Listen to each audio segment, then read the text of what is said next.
नमस्कार।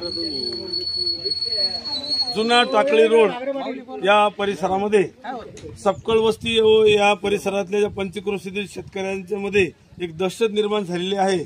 बिबट्या हा रात्री अपरात्री केव्हा पण या परिसरात येतो। आतापर्यंत शेळ्या आणि कुत्र्याचा त्यांनी फडशा पाडलेला आहे।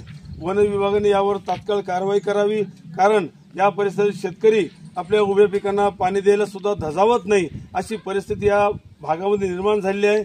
आणि महत्त्वाचं म्हणजे या परिसरात इतकी दहशत आहे बिबट्याची का संध्याकाळनंतर कोणी आपल्या घराच्या बाहेर पडत नाही।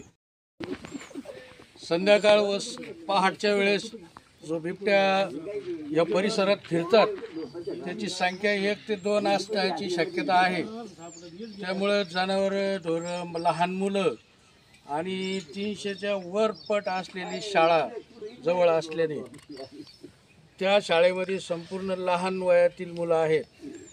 तरी कृपया करून वन विभागाने लवकरात लवकर त्याच्यात लक्ष देऊन पिंजरे लावून ते एका बाजूनी बिबटे आणि दुसऱ्या बाजूनी रानडुकरं अशी पिकाची नुकसान होती आणि पिकाचं भरणंही होत नाही। पाणी कमी झालेलं आहे। रात्रीच्या वेळेस 10 ते सकाळी 6 लाईट असते, त्या वेळेतच भरणं काढावं लागतं। तरी परत एकदा आम्ही सर्वजण विनंती करतोय वन विभागाला की त्यांनी लवकरात लवकर त्या बिबट्याचा बंदोबस्त करावा। धन्यवाद।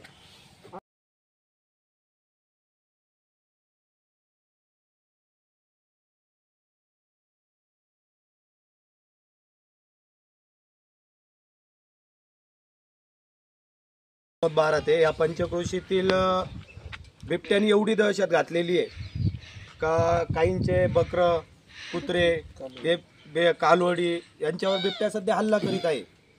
पण रात्रीची लाईट असल्यामुळे शेतकऱ्यांनाही रात्री पाणी भरावं लागत आहे।